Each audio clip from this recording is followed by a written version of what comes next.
Samantala, nasa linya po ng ating komunikasyon ngayong umaga si Engineer Sendoso, ang presidente po ng Samahang Industriya ng Agrikultura. Engineer, good morning. Jade at Admar po muli ang inyong mga kasama. Maraming salamat po sa inyong oras.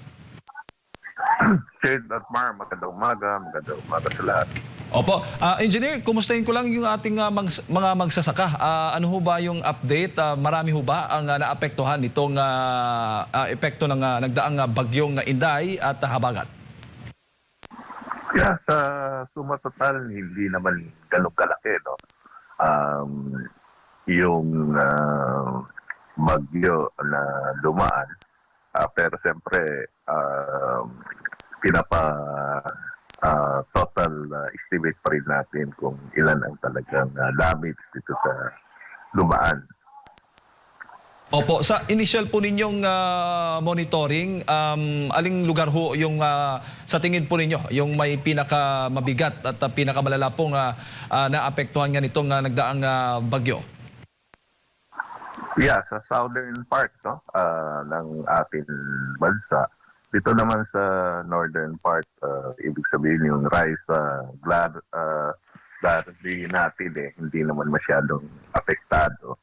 At mag-umpisa pa lang magtanim yung mga magsasaka. Opo. Pero may ilang lugar ho ba? May mga ulat kasing sinasabing mas beneficial po sa ilang palayan dahil siyempre nakaranas po ng mga tag-init. Ganun ho ba? May mga lugar pong naka-benefit po nitong ulan at the same time, hindi naman po ganoon. Sabi mo nga, hindi naman ganoon kalala yung naging epekto nitong nagdaang bagyo at habagat.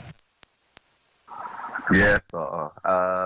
Kailangan natin pa rin ng ulan na para sa pagtanim ng ating palay dahil ang pagtanim natin medyo delayed tayo ng almost 1 month no, yung pagtanim. Kaya hindi masyadong apektado para sa rice area and kailangan pa ng ulan no para at least yung mga ibang area natin mag-umpisa na Opo. Sa tingin po ninyo, Engineer, dahil sa epekto nitong nagdaang bagyo at habagat, ay inaasahan nating magtataas rin po yung mga retail price po ng bigas at mga gulay sa mga susunod po na mga araw dahil siguro marami pong nagkaroon ng disruption, logistical distraction at mga nasirang pananim po. So far, itong bagyo na dumaan, hindi naman masyadong ganun katindi, no? So, yung disruption sa tingin naman natin, hindi masyadong apektado dapat dun sa presyo ng ating local producers. Opo. At sa kasalukuyan naman, bago ko lang ipasa kay partner, sa kasalukuyan ay sapat naman ho yung ating buffer stock kung sa ating monitoring, batay po sa ating monitoring. Yeah, wala naman tayong problema sa buffer stock. Itong ating production and importation tuloy-tuloy naman na pumapasok. So wala tayong problema sa ating mga stock natin sa ngayon. Engineer, magandang umaga, si Admar po ito. Sinasabi po na mahigit 20% po yung itinaas po ng ating pong inangkat na bigas. Hindi po ba mas marami tayong bigas, di ba? Sinasabi sa mga local natin, marami tayong mga bigas na inani sa nakalipas. Ito bang 20% na pagtaas na ito ay normal? Yeah, medyo malaki ang pumasok na stock, no, kung compare sa 2025. Pero pwede naman mag-slow down, no, itong next July to December yung pagpasok. Ang planting season natin na delay lang ng isang buwan.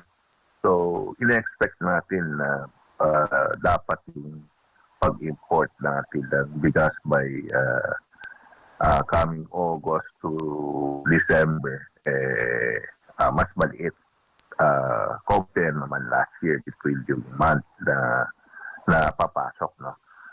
dapat mabawasan para hindi ganun kalaki yung ipapasok ng ating imported na bigas dito sa ating bansa.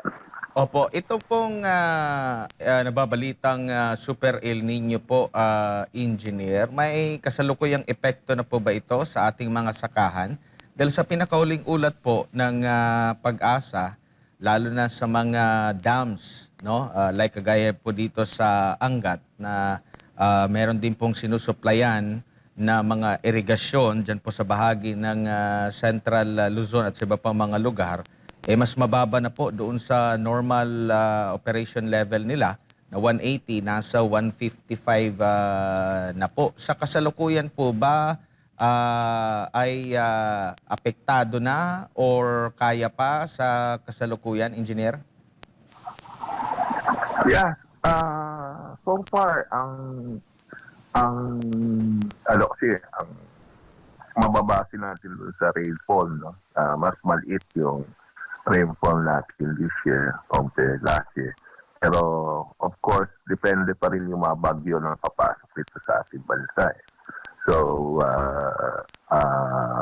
inaano pa rin natin na yung cropping season natin ngayon, mahahabol yung production natin last year.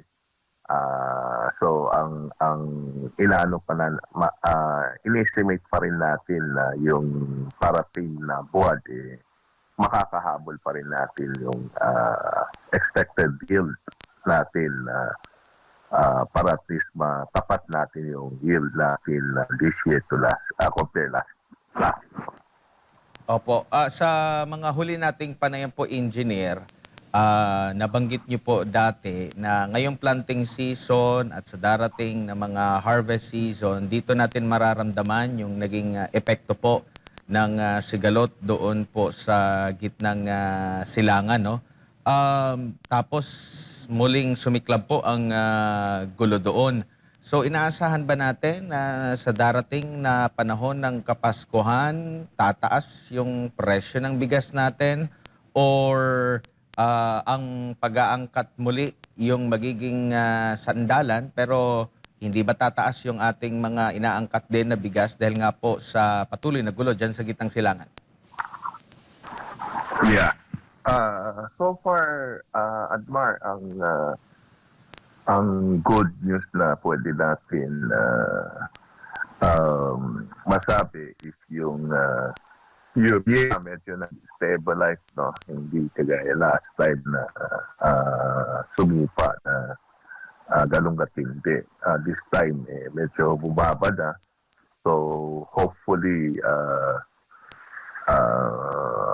hindi ganun katindi yung pagtaas ulit, no? So far, ang presyo ng urea, yung dating umabot ng 3,000, ngayon, nasa almost 2,200 na lang, no? Bumababa pa by this coming month, in-expect natin na mababa sa 1,800 pesos.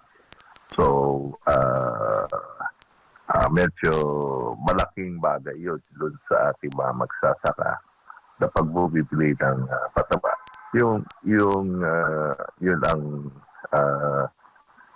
tinitingnan natin.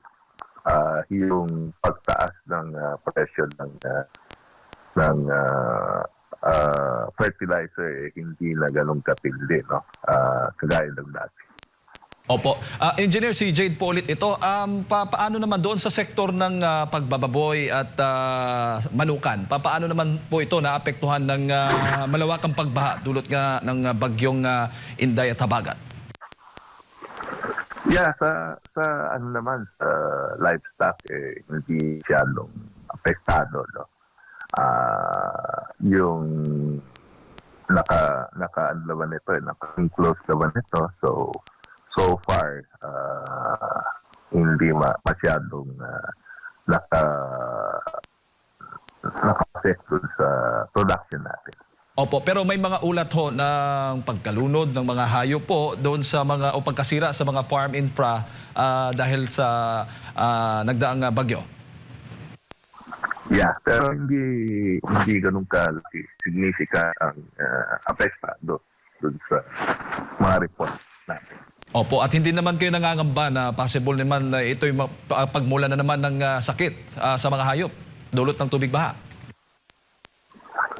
Yeah, may mga area na reported pero compare pa rin last year, mas palit pa rin yung reported. Opo, opo. Ayan, siguro, Engineer, yung huling mensahe po ninyo sa lahat ng ating mga kababayan na nanonood po sa inyo sa mga oras na ito. Yeah, Jay, bali, ang monitor lang natin itong planting season is up to end of the month, no? Kung yung standing crop na itatanim, doon natin ba lalaban yung forecast natin from this itong last quarter kung paano ang import natin ng bigas. So, in-expect natin na magtatanim pa rin mga magsasaka and mahabol pa rin natin yung production compare last year. Alright. Engineer, maraming salamat po sa inyo pong oras. Sa ulitin po, good morning po sa inyo. Maraming salamat. Magandang umaga po.